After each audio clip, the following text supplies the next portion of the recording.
It's electric. It's growing vastly. In the last 5 years, it's gone from a small, little, unlikely cultural oasis to this huge event that you see around you today.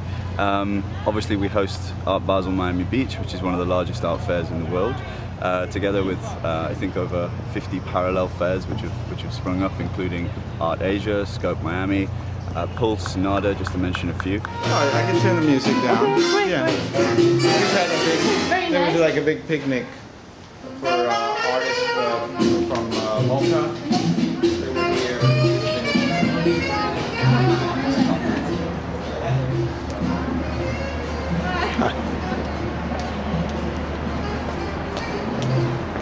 Well, I spent years in New York from 77 to about 92. And prior to that, I grew up here in Miami, went to school, and originally born in Cuba. Well, I was never interested in being anywhere else. I love Miami a great deal, and I also feel a little bit responsible to whatever success that I have. It sort of it contributes to Miami in general, you know.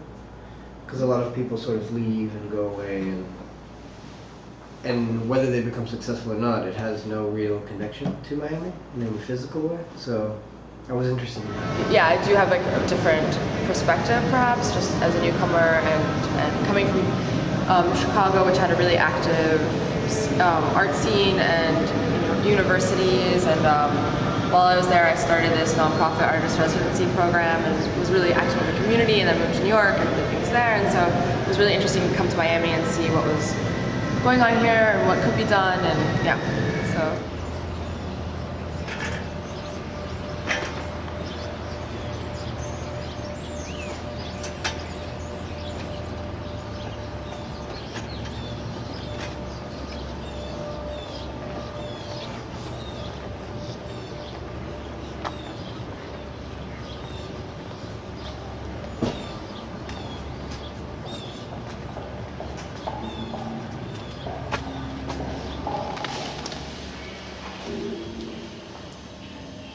It's originally an artist founded and run space. So 10 years ago, Cooper, Elizabeth with Stanley and Weston Charles moved to Wynwood, which was at the time just a bunch of warehouses. They began to use it as a studio space, and they really saw that there was a very big gap for showing the kind of alternative arts that wasn't being shown in Miami at that time. Would be on top, and I'd be slowly with the brush getting the different gradients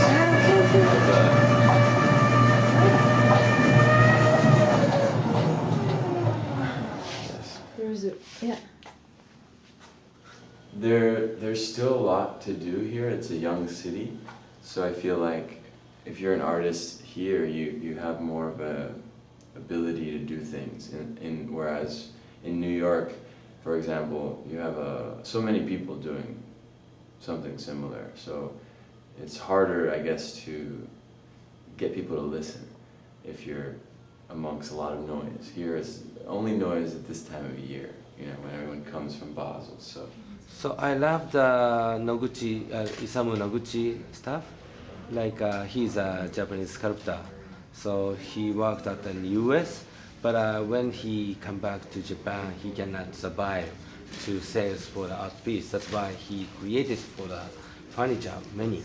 So in Japan, his name is much more important and famous is a furniture designer. And also, you know, few people understanding he's a like an artist, a sculpture. Hello. Hello, sir.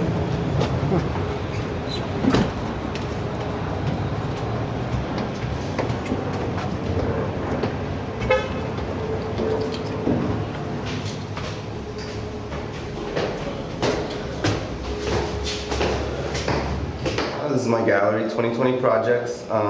It's one of the few alternative art spaces in Miami. I don't have contracts with any of the artists. It's not necessarily a commercial gallery, although I sell artwork, but it's also not a non-for-profit. So the space is kind of a place where local artists can break free of the constraints of a commercial space. So it's not necessarily specifically motivated towards selling work. It's more towards exploring some of the alternative projects that these people have, put together.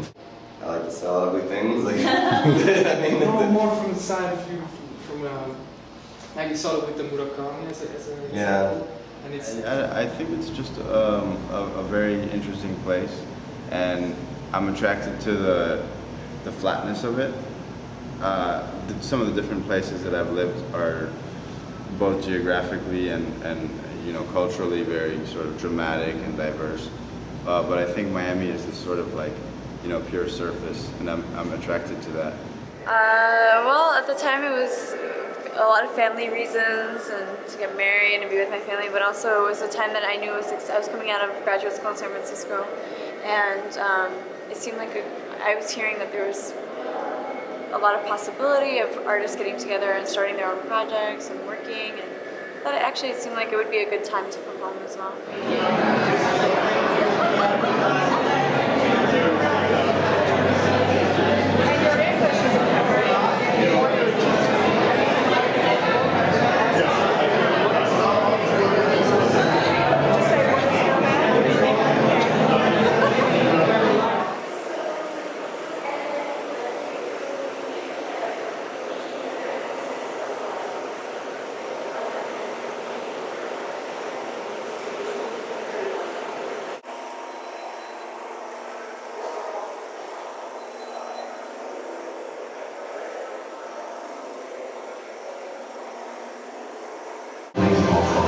Peace is not just the end of the war. Peace is day-to-day care for the nation. It's very important to remember that you lead the nation and that you're the voice of the people. This is a wine on paperwork. This is, they're sort of like portraits of the different wines in some way.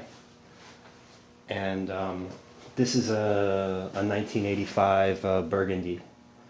So what these works are they're formal explorations of the wine, and so the paper's laid down, and I just take whatever wine I'm using. I've done several different wines at this point. Why not? Yeah.